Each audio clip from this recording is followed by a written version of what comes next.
simula nung huli silang mag-MSC, iba yung gigil nila na makabawi at makapag-stay hanggang dulo. Okay lang nga ulit yung huling MSC ng AP Bren? 2019 pa. Oh, so ngayong 2024, mukhang handa sila, based sa performance sila, handa silang i-grab yung opportunity.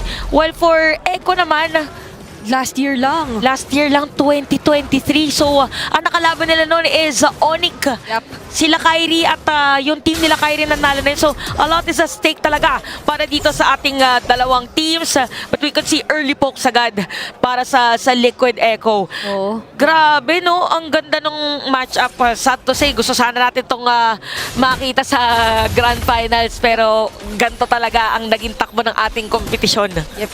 Hindi pa rin tayo nabibitin sa action. Ito din yung isa sa sigurong pwede mong taguri ang napakaganda ang mga nagiging palitan sa first few games pa lang. Pero same as always, early game, Carl TZ, andito na siya para magparamdam. Ito na siguro yung parang tinurn on din na switch ng Liquid Echo na kailangan maging agresibo rin tayo kahit papaano, pero makakasagot nga pa sila. Benny Cutie, siya makakakuha ng first blood pero may bawi ang F-Cap. Oo, parang delikado yata yung ginawa ng Falcons sa AP Bren ng moment na yun at napakaganda dahil ang nakakuha ng first blood is Benny Cutie.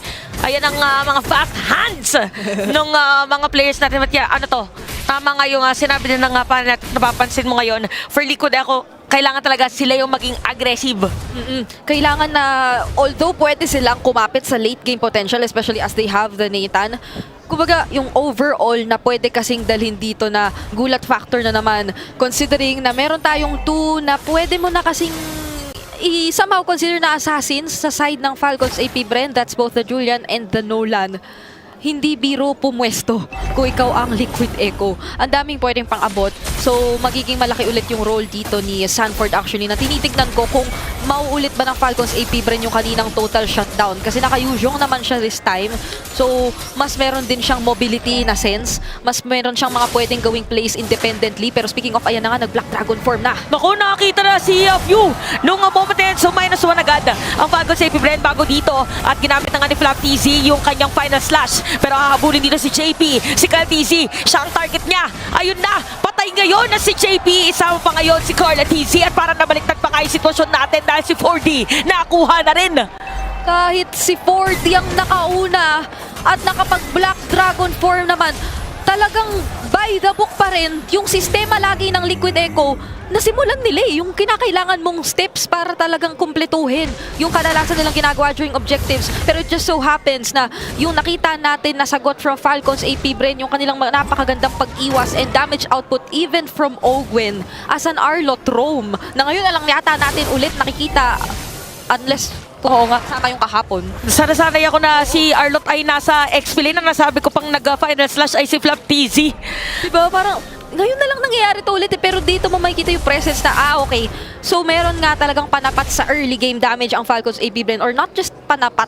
Sila yung pwede mo asahang makakalamang pagdating doon sa mga early game skirmishes na posibleng mangyari. Oo nga, kasi mas madash din yung mga heroes nila. So pwede silang dumiretso sa likod. Kunwari si Ogwen, diretso na siya dun sa kung sino mga matusok niya. Di ba parang ganun ang play ngayon ng Falcons AP Bren. So may kita natin, medyo kalmado ulit yung mga teams natin. Parang ito yung nagiging pattern for both. Paunahan muna na pumwesto doon sa mga possible na puntahan na mga kalaban at si Sanji ay nagmumuni-muni muna. Naghahanap ko saan nga ba talaga patungo. Ay, kasi kailangan niya i-consider yun ngayon kung paano magiging malaking impact or impactful dito yung kanyang diversion plays. Pero kitang-kita naman natin doon ngayon na mas namayagpag yung mga final slashes na naman ni Ogwen dito on the Arlot. Hindi na nakaka-position, nakaka-forma ang Liquid Echo kapag ka nauuna na naman dito yung Falcons AP Bren. Oh, tsaka grabe grabe pala yung difference pagdating doon sa level ng ating mga junglers. Kasi, wait lang, sa baby the lane ako, biglang nagulat si JP na paggamit ng kanyang flicker plus yung Amino Fury para makapag-out. And again, level 8 si Kyle TZ, by the way. Tapos si Carl TZ is at level 6. Pinasok na ka sa Torre, medyo na palalim yata si Super Marco. Pero papawian agad dito ng Falcons AP Bren. Pero nakaredy sa Liquid Echo para din kabigin yung ginawa sana ng Falcons. Karon si Ogwen ay makukuha na rin dito ng Liquid Echo. Pero para na natagalan pa yata. Double kill para kay Sanji. At sa may mid lane, nakuha pa si Few. Sumagot na ngayon ang Liquid Echo. That was a very on-point superposition play coming from Benny QT na na-outplay yung gusto sanang talagang mag-engage at mag-dive na Super Marco. Hindi bihira mo lang actually makita yung ganun yung talagang nagiging matapang na si Super Marco dito. So alam mong naging kalkulado dun si Benny QT sa gusto niyang gawing sagot kontra sa gold laner ng Falcons AP Bren, and that was a turtle na din na nasecure ng Liquid Echo this time. So nakakabuelo sila despite yung nabanggit mo na level gap sa pagitan ng dalawang junglers. Oh, binabawi nila or napupunta kay Benny QT yung kalamangan. So yun naman yung kinagandahan. Again, Nathan to. Mahirap kapag ka umabot ng late game pagdating dito sa mga, sabihin na natin, somehow squishy lineup ng Falcons AP Bren. So kailangan muna, kalmadong asim sa Falcons AP Bren. Sa Liquid Echo naman, diretsohin na nila yung kanilang ginagawa. So Benny QT is 2-1-2. So, ito na yung game plan natin. Shift daw tayo from focusing too much on objectives to focusing on paano tayo magro-rotate enough na masusuportahan talaga natin yung gusto nating mangyari for Benny QT. Kasi yung nagiging kwento rin natin kanina na laging tahimik yung gold laners natin, na lilimitahan yung opportunities na mag-shine dito or sila yung magiging box. Oh, meron na tayong, kung wala mang lower bracket yung MSC, meron tayong lower box. Doon na lang daw parang yun yung natin, pagsasabi natin na sayang walang lower bracket, punuin na lang natin yung lower box. Bawing-bawi naman pala tayo dito. Kahit na semifinals pa lang ito, makikita mo na agad ang support at magbabalik na nga tayo sa Land of Dawn para ipagpatuloy ang ating nagiging laban. So far, 6 minutes into the game, 12 kills pa lang ang ating nakikita at mukhang sa ngayon ay mas kontrolado na ng Liquid Echo. Once again, ang ating mga kaganapan. Hindi nga ito yung early Flask of the Oasis din for JP.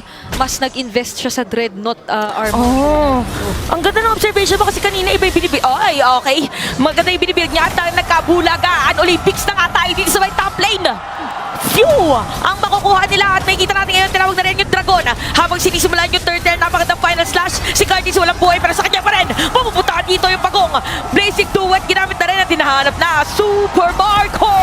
At nandito na ang bagyo ng Liquid Echo! Hindi umabot doon ang Cyclone Eye at ngayon ay si Sanford ang magiging bawi ni Owen. Kaso nga lang siya naman ngayon yung hahabulin. Isipin mo yon, si Sanji ang tumidikit. Gusto yatang dublehin yung duality at ngayon ay siya talaga yung hahabulin. Carl TZ, hindi na nga umabot para sa platito. Talagang si Sanji na tumalsik lang doon. Yung skill, yung tumapos sa buhay niya. Kaya ko to, pipitikan ko lang. Isang pitik lang. Isang pitik lang ang kailangan. At iba din ang naging pitik! Akala ko madaming bitbit na si Sanji. Ito na yung ang ating tanong. Kung real ba? O bakit? Ang tapang ni Sanji ngayon, yun yung reality ng ating nagiging laban. At kung kanina ay hindi pa nila masyadong ginagamit yung diversion, mas ginagamit na nila ngayon, pero Minoan Fury, kinasa na nga rito ni JP. Mukhang alanganin si Flap TZ at siya pa nga yung unang mawawala, pero Kyle TZ dun sa gilid. Kailangan yatang ingatan ito ng Liquid Echo, pero ipagpapatuloy lang nila ito. Si Ogwen naman ang papawian at nagsisigawan na nga yung mga, siguro ay dating Orca ang tawag natin, meron ngayon ay Cavaliers. Cavaliers! Oh, tama. Cavaliers! Tuloy! Si Sanji ang ating taga-teleport ngayon at napapalibutan ka na namin, Kyle TZ. Hinahabol na dito ni Sanford at patay sa kamay dito na Liquid Echo. Nagsisigawan na talaga sila, naririnig nyo mula sa Amazon Arena. Yung hiyaw na hindi pa yata pwedeng dito magtatapos ang ating semifinals. Ang Liquid Echo na ngayon ang umaangat at unti-unting umuubos sa outer turrets ng Falcons AP Bren. At kung titignan nga rin natin, hindi ito yung usual na malaki yung nagagawa ni Few na pwedeng mga gulat. Parang nagiging anticipated na rito ng Liquid Echo yung mga ganoong plays from Falcons AP Bren. O kaya din siguro 2 beses na kasi nagamit din ni Few yung kanya hero at bigla pa nga nagkabulagaan. Buti na lang sa ibang damo nagtago si Few, pero kita mo alam nila na merong Julian doon sa may baba. So maganda ngayon ang timpla ng Liquid Echo. Talagang pag sinabi mong Pilipinas ang maglalaban, hindi pwedeng may susuko agad. Oo, grabe ang ganda. Nakikita rin natin yung gold distribution sa pagitan ng dalawa nating napakatanyag na Filipino gold laners. Laners, yan. O, di ba? Nakikita mo ngayon na talagang nagkakapantay lang din pero hindi mo may kakaila yung ganda nung nagawa ng Liquid Echo during the early game para makabenefit ng sobra for their gold laner, their Nathan. Si Benny Cutie ngayon na dalawang items na lang yung kulang at kung titignan nga natin yung 3 items pa lang na nabuo niya, katakot-takot na agad yan kung iisipin mo. Pero doon sa baba, si Owen, yung hinahabol ngayon na force na rin mag-flicker. Pero ito naman yung nasalba nila na lane. Yung Falcons AP Bren, hindi na masyadong hinayaang umangat yung 3 lanes ng sabay-sabay. Oo nga eh, pero yun nga lang, si Pio nakita rin, eto lang ang tanong, makakatakas ba ang kapitan? At tumatakbo pa rin at dumating na nga mga players dito ng side ng Liquid Echo, ginamit na rin yung flicker, naka po si Pio, ang idol ng mga kids, ay makakatakas pa rin! Anong walang mobility? Tinakbo lang ni Kapitan, oh! Ano mobility? May flicker ako! Mas flicker out na ako, bye! Ang bilis lang niya naka-out to, no? At kahit etong si Cartizzi na nakikita na natin, hindi na rin masyadong hinabol o ni-restore ng Liquid Echo na talagang masyadong mag-all-in doon sa attempt nila na i-take out etong si Few. Pero despite this situation, grabe yung naging response ng Falcons AP Bren kung iisipin mo. Kasi sobrang na-minimize nila yung pwedeng all at once na matake doon ng Liquid Echo with the objectives or with the pressure na ina-apply nila. Ngayon pa lang nila nababasag yung first tier bottom lane. Oo nga no. Siguro nakakabasaan din dito yung dalawang teams natin. Feeling ko yung ginawa ni Few kanina is, or, di ba, sinabi natin nakatakas si Few. Siguro para sa side ng Liquid Echo, huwag na natin habulin kasi baka mamaya bigla sila masandwich. Di ba may mga ganong moments na akala nyo kayo yung panalo pero dahil napakalalim ng hinabol nyo, biglang dumating yung mga kakampi. Ngayon naman para dito sa Liquid Echo, or hindi, para naman sa Falcon Safety Bren, alam din nila kung paano i-work around yung pressure na binibigay ng Liquid Echo eh.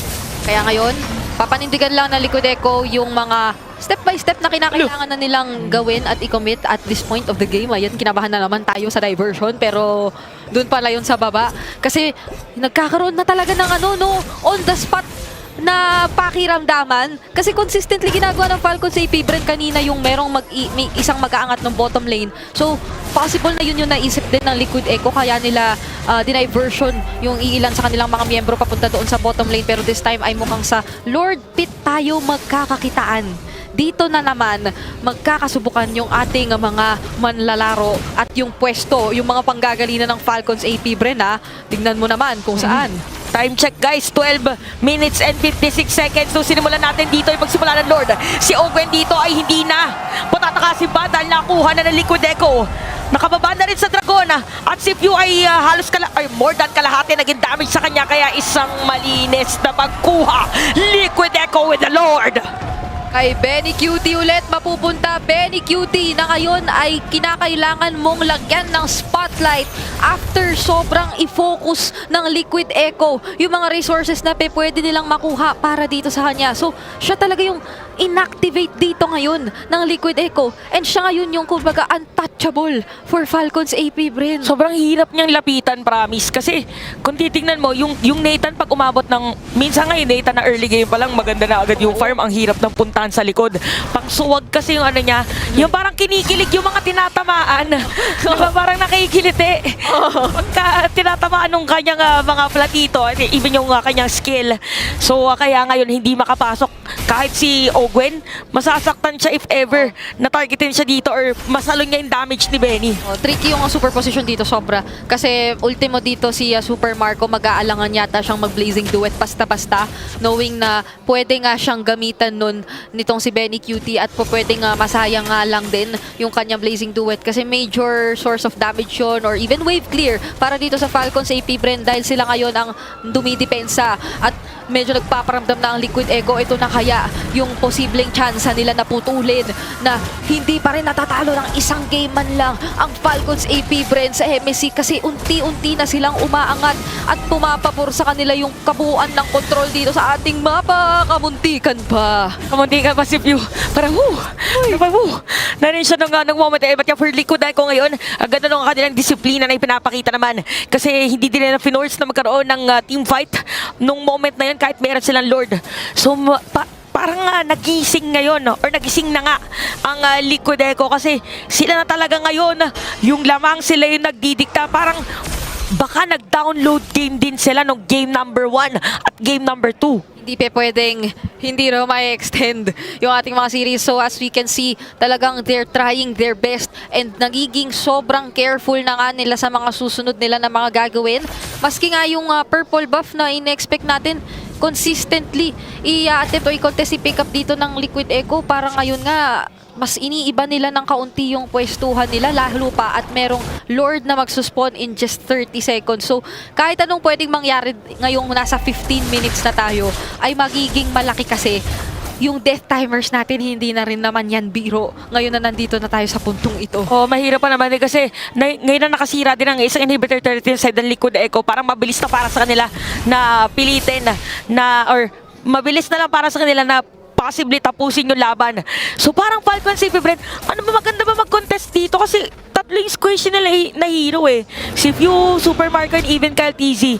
Magko-contest kaya to? Kaninang nakita nating attempt, parang iniikutan eh. Katulad na lang yan. Si Few. Sa parang medyo unpredictable yung mga pwede mong panggalingan. Pero sa ngayon, halatang tansyahan din muna kasi biniburst down ng Liquid Echo yung ating Lord at mukhang sa kanila na nga mapupunta agad-agad. Nag-entropy in na si Benny QT dito. Si Ogun ba yung hahabulin at mabibigyan kasi si Kyle TZ mukhang ready rin naman siyang sumagot. Pero mag-out na lang din yata yung Liquid Echo at magre-reset. Grabe naman si Kapitan doon sa bottom lane. Iba yung kanyang tinatrabaho. Ginaguna ng Falcon si AP Brand! Si Few dito nagpupush na ng third habang lumalaban ni Liquid Echo at ang side of Falcon si Brent sa taas. Si Super Marco dito tumatakbo. Triple kill na para kay Benny QT at Lord nag-spawn na rin. Si Sanji dito naka-away. At si Few magiging target niya pero papawian niya. Sanji with a kill at Super Marco makukuha na rin dito na side ng Liquid Echo. Ito na yata katapusan dahil wipe out ang Falcon si Brent. Nandito na rin Liquid Echo at hindi pa tapos ang laban. Team Liquid Echo